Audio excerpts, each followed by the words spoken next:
loose and fly. No one could save me but you. It's strange what this I make foolish people do. I never dreamed that I met somebody like you. I never dreamed that I'd lose somebody like you. No, I don't wanna fall in love. No, Hi, this is John Cullen. Welcome to another episode of Bedtime Stories.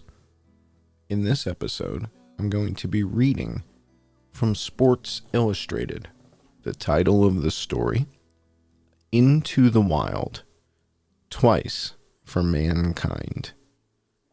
From Sports Illustrated, the author, Michael McKnight, and this was published May 27th, 2020.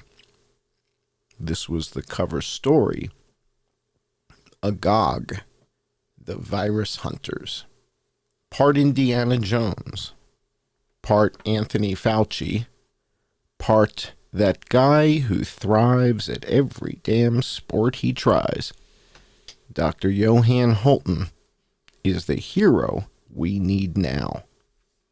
He may be 95, but his work as an adventure pathologist, 2 times traversing the Alaskan wilderness to solve the riddle of the 1918 pandemic, is helping fight the coronavirus today. It is absolutely certain another pandemic will come, but we don't know what form it will be. The question is, how can we be forewarned? Johann Holton was 72, comfortably retired and happily married, when he decided to dig up the dead bodies again. The year was 1997. There was no pandemic, no urgent reason to fly to Alaska, hike into the wilderness, and search for remnants of the deadliest virus the world had ever known.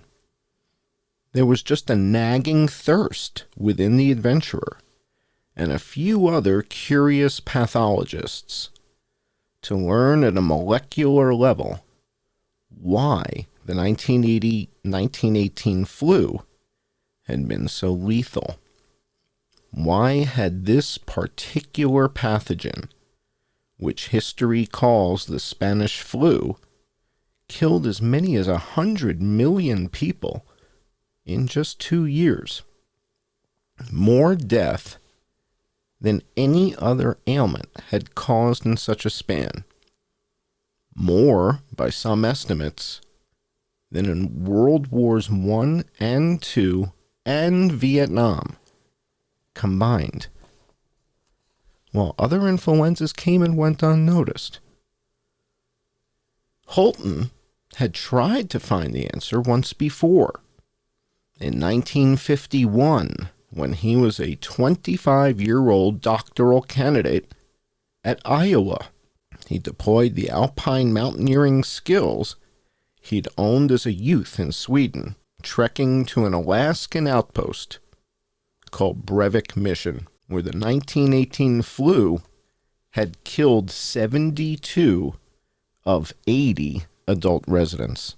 For days, Holton dug alone into the icy earth of a mass grave, hoping to discover well-preserved remains of some of those 6 dozen victims. He succeeded and carried the samples home to Iowa City, but he and his colleagues failed to decode the virus.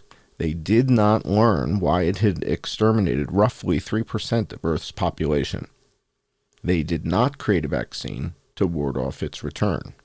The mystery then persisted until 72-year-old Holton read in Science magazine about a virologist at the National Institute of Health who was inching closer to the 1918 pandemic secrets. That doctor, though, needed more samples. He needed better preserved samples. And that was a nearly impossible thing to come by 79 years after the pandemic hit. Unless you were Johan Holten. The sprightly, white-bearded Swede knew just where to look for bodies untouched by time. And he'd already demonstrated the blend of tenacity, tact, and above all, physical vigor necessary to lift them out of the earth and place them under a microscope. "Hello?" Holten murmurs into his phone in mid-April, his vowels still brushed by a childhood spent in Stockholm. His English-born wife, Eileen, had answered the line first, and in her lilting Cheshire accent, she'd advised the calling stranger that Johan might not be much help. "He's 95 now, and his memory isn't what it was," said Eileen, who herself is 85. "He can fade in and out of conversations. No, my husband's too old," she warned. "He can't answer questions." But Johan was at her elbow, listening, his interest piqued, and she knows that trying to stop him is a useless endeavor. So a moment later, he is on the phone.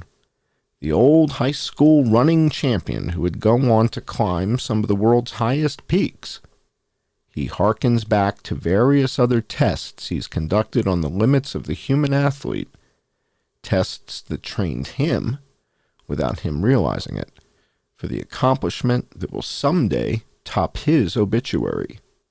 His quest to pry from Earth's clutches the secrets of the virus that brought humanity to its knees. Where to begin? Holten has pushed so many red pins into the map of his life that it's easy to get lost. It's best to let him start at the trailhead. Hiking to school as a kid, an 8-mile round trip, he recalls, would have taken too long. So young Johan made the journey on cross-country skis, stabbing the snow-covered ground with poles year after year, winter after winter.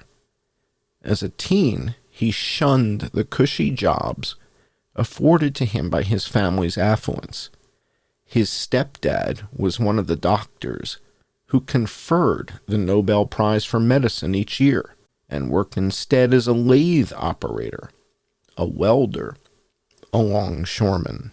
It takes him a while to admit it or remember it, but he was named Athlete of the Year at his upper secondary school 3 years in a row, a distinction awarded to whomever won the annual 400-meter run.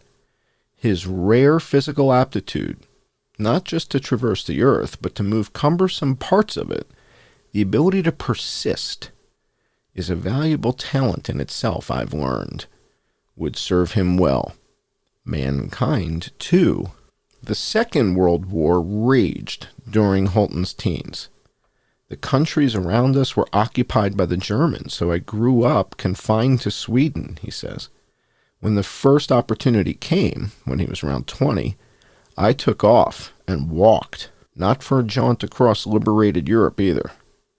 I set my sights on the pyramids outside Giza, he deadpans, as if trekking from Stockholm to North Africa was no big deal. The voyage across land and sea, after convincing a ship's captain to let him earn his way across the Mediterranean by working in the engine room, took 16 days. He brought along next to nothing outside of the physical tools he'd been owning since birth. In 1949, when Holten paused his education at 500-year-old Uppsala University to pursue one at Iowa's medical school, he was prepared. Stockholm's winters rank up there with Iowa cities in terms of cold. But Iowans had never seen someone cross-country skiing to class, he laughs. The 23-year-old and his new bride, Gunvor, arrived at Ellis Island after 10 days at sea and promptly set out to visit each of the 48 states. Having met that goal, the honeymooners vowed to drive north through Alaska until there was no more road. This was 10 years before that territory became a state. It was largely untouched, like Antarctica with forest. The voyagers stopped one night in the pioneer town of Fairbanks, where a German paleontologist from the University of Alaska, Otto Geist, invited these strangers to accompany him on a fossil digging mission throughout the territory. Johann and Gunvor, a radiation biologist, couldn't have said yes faster. What Holton didn't know, it was perfect training for the world-changing mission ahead of him. Cut to a scene 1 year later in a lab on the Iowa campus.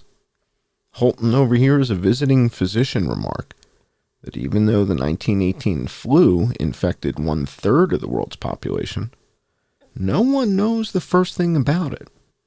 The only way to learn why that pandemic struck with such devastation, the doctor continues, is to exhume the frozen body of a victim who died somewhere near the Arctic Circle and was buried in the solid layer of ice and earth known as permafrost. Holton, the aspiring pathologist, knew all about the 1918 flu's effects. The virus went straight for the lungs, sending a victim's immune system into a panic that filled the respiratory system with fluid and bloody froth. The faces of the stricken turned blue with under-oxygenated blood.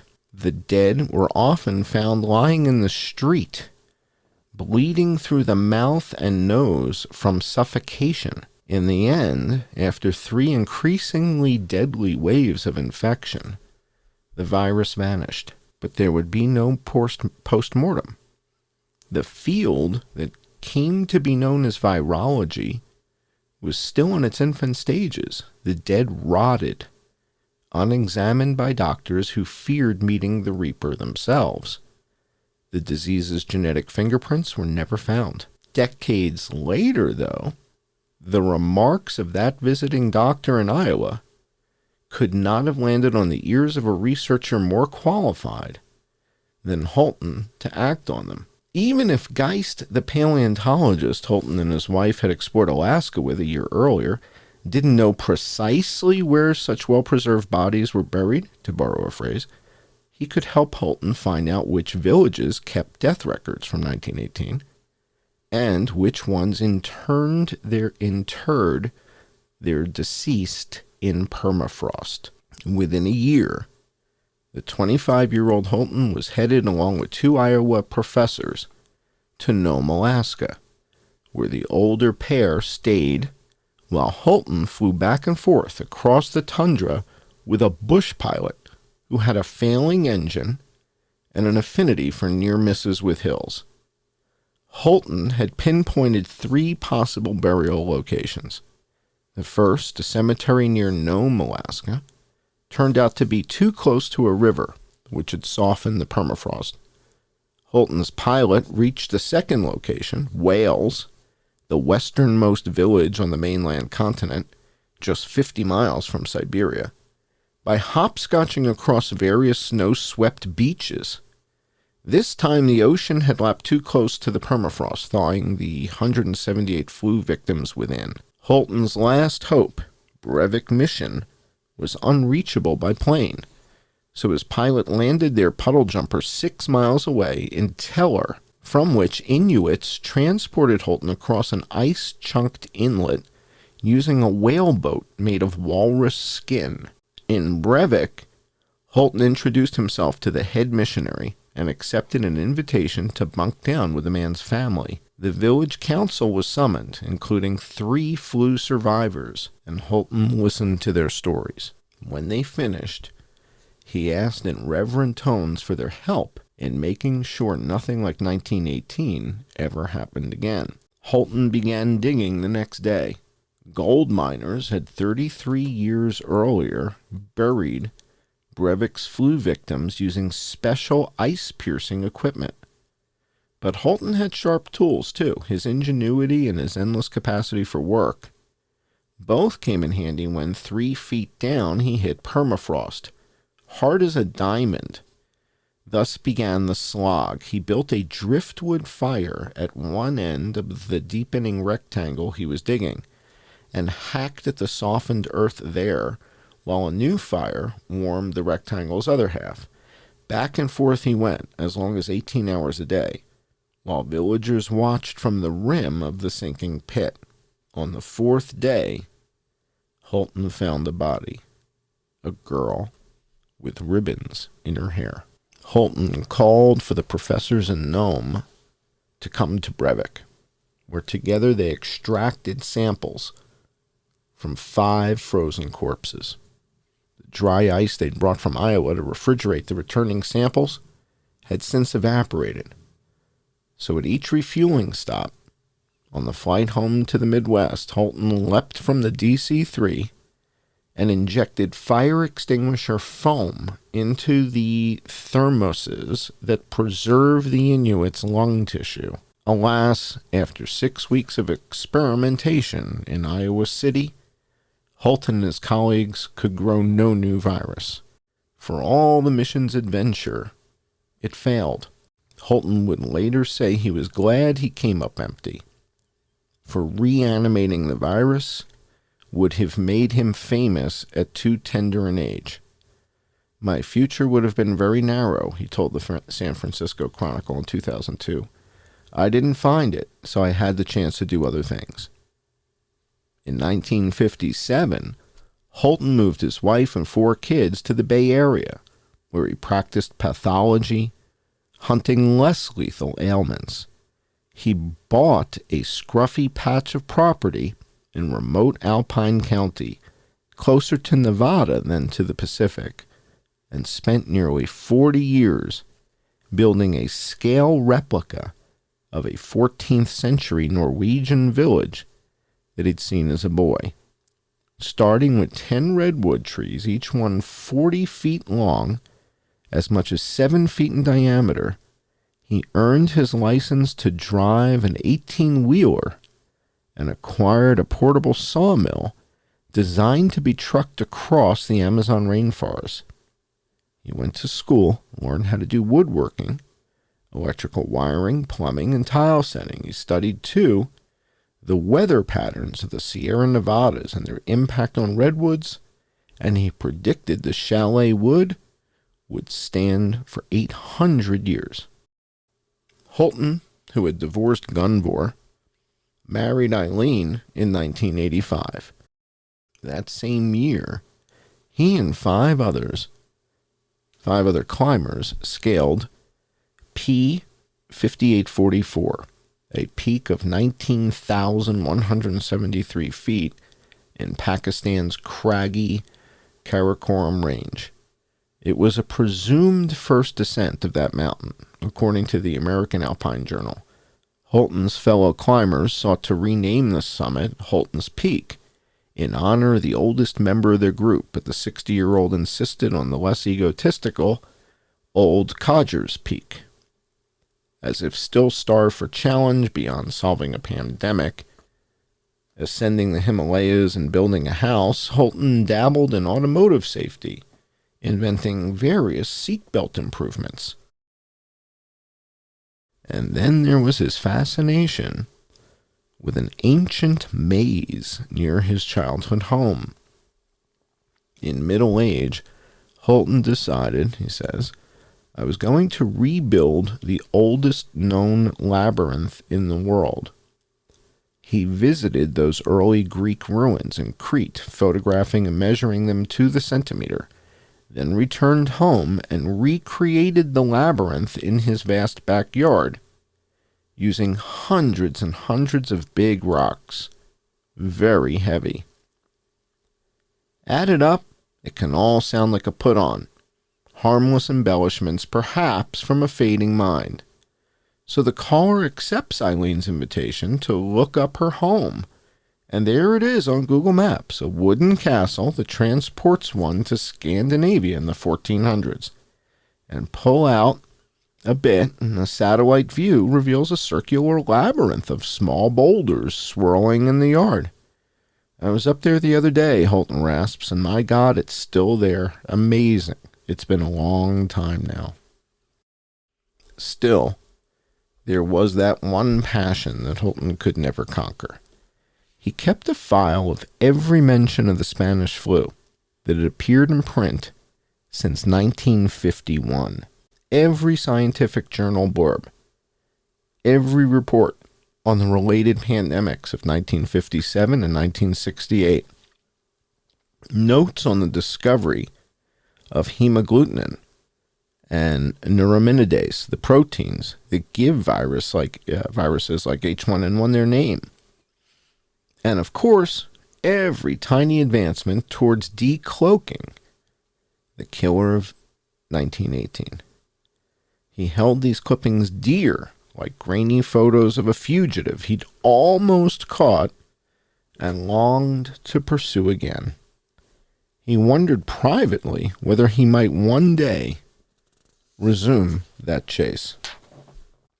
Today, as the coronavirus pandemic exerts its grip on the world, Johan and Eileen Holton live secluded in an active retirement community in Walnut Creek, California. We moved here 7 years ago,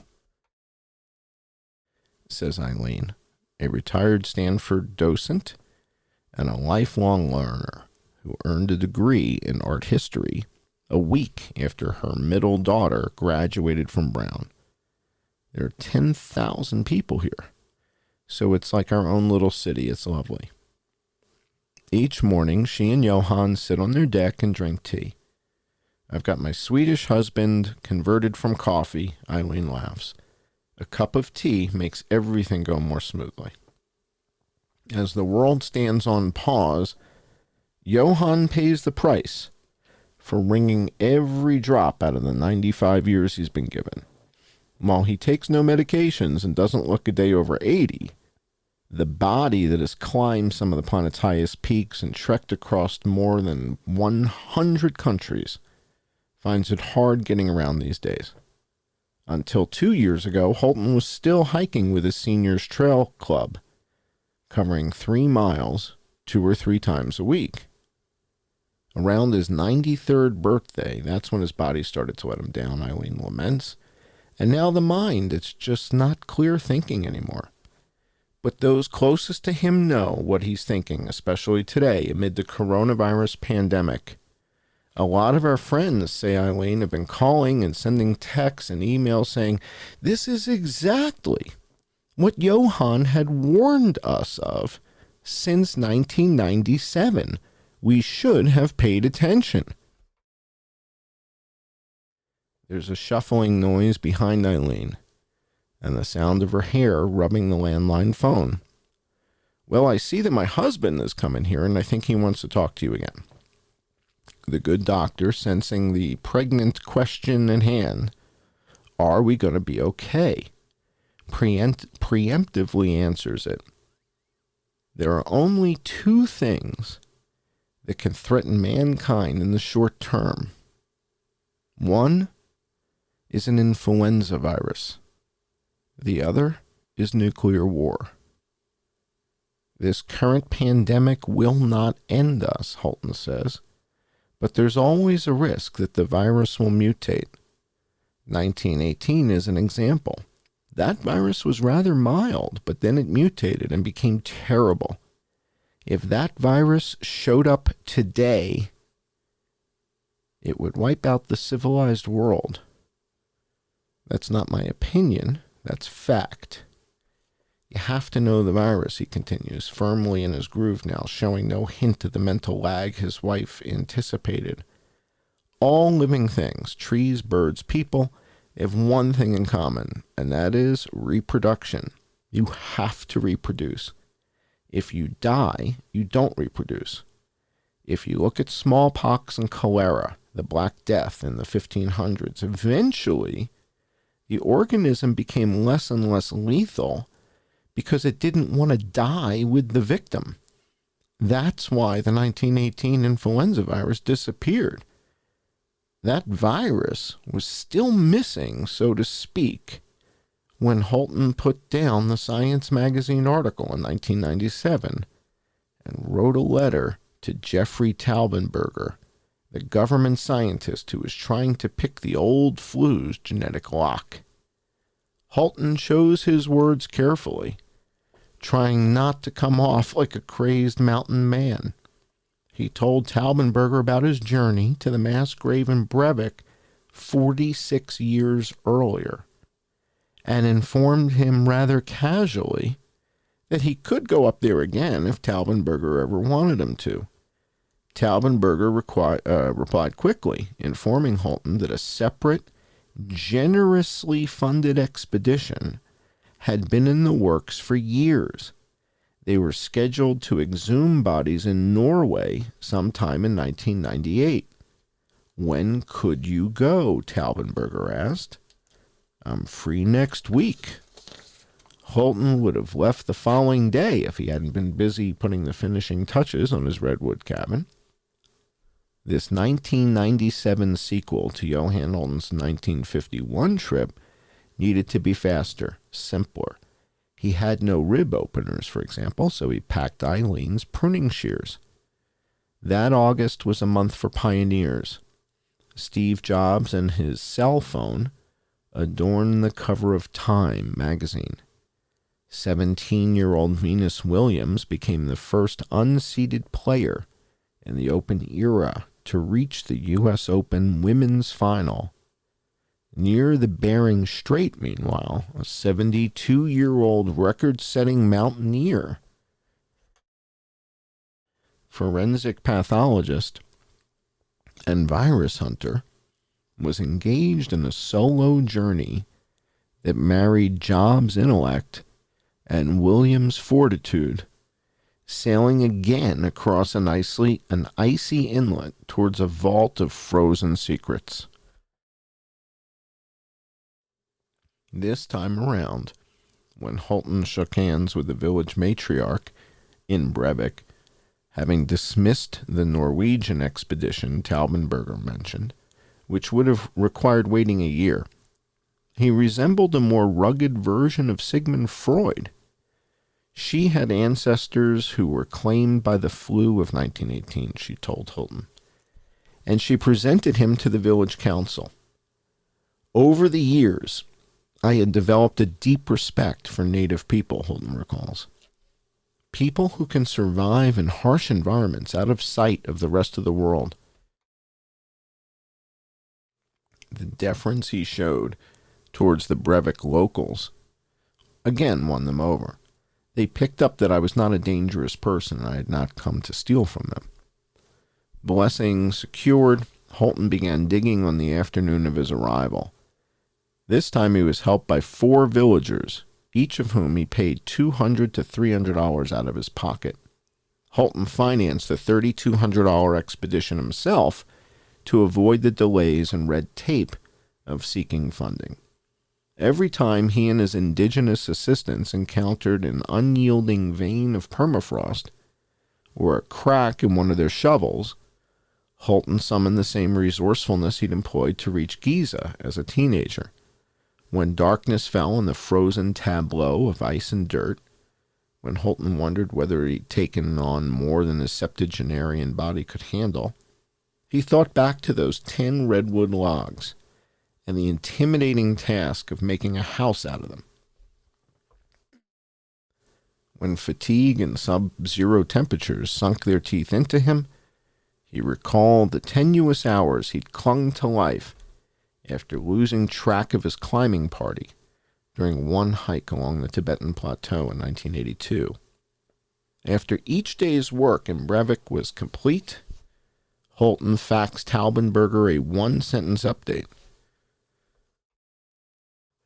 According to Flu, Gina Colada's definitive book on the 1918 pandemic, sleeping on mattress in the schoolhouse he picked up one night, A local man sold me salmon for $2, so I have no hunger. Got permission, opened grave, found Lucy.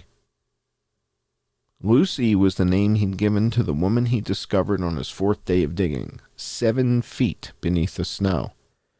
Eileen Shears pried open Lucy's sternum to reveal 2 pristine lungs. But Holton still had work to do after he lifted Lucy's lungs from her grave. Back when Holton first arrived at Brevik in 1951, the burial site had been marked by 2 wooden crosses, 7 and 11 feet in height. The elements had done away with them in the intervening years. So after Holton and his helpers carefully refilled their hole, he pulled an all-nighter at a local woodshop reconstructing the 2 crosses and planting them where they once stood. Over the next 9 years, Taubenberger and his virologist colleague, Anne Reed, would use Lucy's lungs to help sequence the 1918 virus. Now, a senior investigator for the National Institute of Health's Viral Pathogenesis and Evolution Arm, and a longtime colleague of Anthony Fauci, Taubenberger is currently on the front line of the coronavirus fight and did not respond to an interview request for this story. Holton's Arctic adventures didn't provide a cure for the pathogen that Taubenberger and rest of the medical world are currently battling, but Taubenberger's writings over the years make clear that Holton and Lucy contributed heavily to our understanding of COVID-19's predecessor.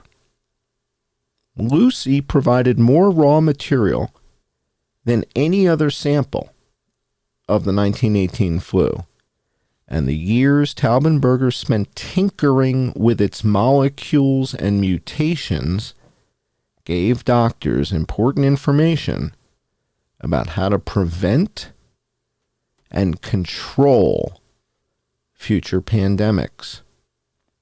In February, when the coronavirus was still just ramping up in the U.S., Taubenberger and 2 colleagues noted alarming similarities between the 2 afflictions. Both attack the lungs, both can spread in secret without carriers showing symptoms, and both have an off-the-charts fatality rate. We should remember the 1918 pandemic as we deal with COVID-19, Taubenberger and his team cautioned. Holton concurs, of course, but when he pauses to consider the full sweep of his action-packed existence, including his role in preparing mankind for war against this new, invisible enemy, he says humbly, I was privileged to have an opportunity to do a lot. Asked what he's most proud of, though, he replies without delay. The ski ascent of the highest skiable mountain in the world. He's referring to the Musta Ata in the Chinese Himalayan plateau, all 24,636 feet of which he scaled in 1982 on skis. It was the coldest I've ever been, he said, of the night he forced his way through chest-high snow and 0 visibility before stumbling exhausted and half-frozen into camp at 2 a.m. I was the oldest person to do that. I kept the age record for 16 years. Today, mankind has a more challenging obstacle to surmount, Holton says. Somewhere out there lurks a contagion capable of transforming Cormac McCarthy's The Road into something resembling nonfiction. Note, do not read The Road during the current lockdown.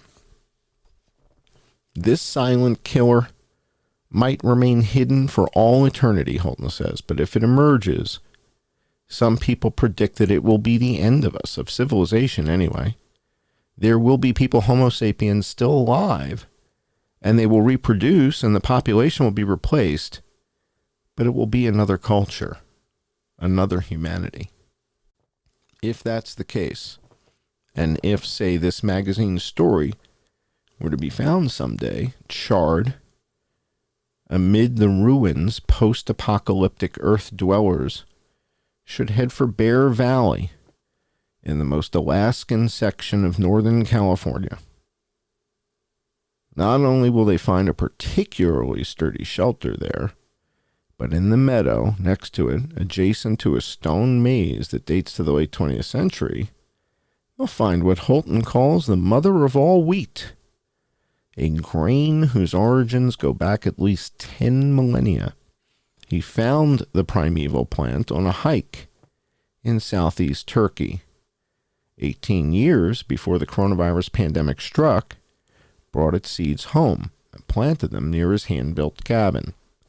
He hopes to bake bread with their harvest one day soon, or maybe his daughters can. For now, he and Eileen will have tea and fruit on the veranda each morning. They'll walk their 7-year-old Havanese, Archie, and have a small dinner. I'm 10 years younger, so he refers to me as the young chicken who takes care of him, Eileen says, laughing. A pause follows the creak of a door. I'm in a different room now. I'm able to talk to you freely. God bless him, she says, of the athlete adventurer who will leave his fully lived life with its juices trickling from his chin. The doctor who for nearly 50 years committed to saving us all. He still has a wonderful sense of humor. It's the end of the road for him, but he still laughs. He wakes up every morning and says, I'm here again. And he goes to bed at night and says, wasn't this a wonderful day? This is Bedtime Stories. I'm John Cullen. Thanks for joining.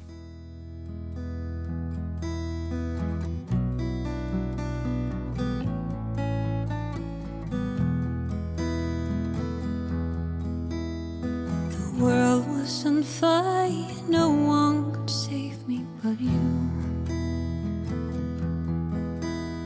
It's strange what desire make foolish people do.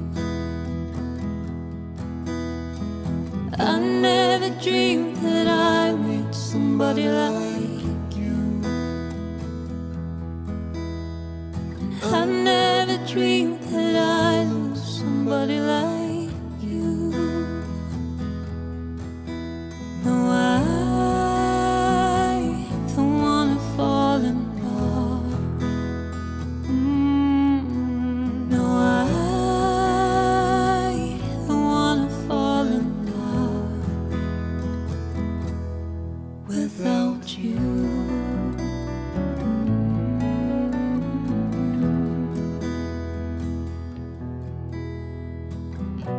What a wicked game you play to make me feel this way. What a wicked thing to do, to let me dream of you. What a wicked thing to say, you never felt this way. What a wicked thing to do, to make me dream of you. And I don't wanna fall in love. No, I don't wanna fall in love without you.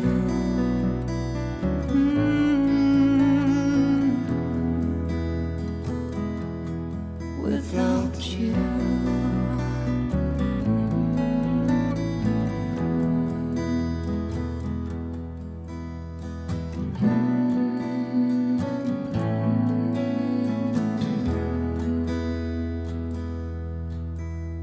The world was on fire, no one could save me but you. It's strange what desire make foolish people do.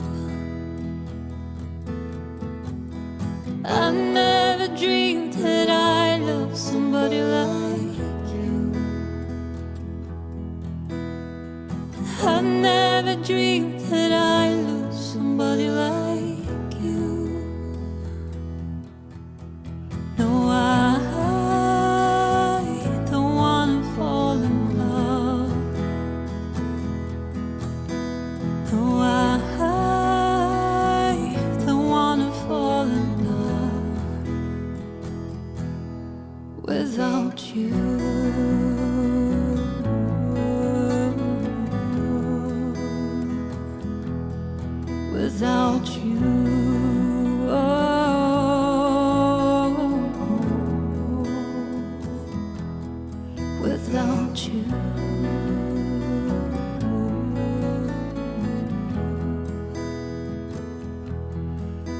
without you.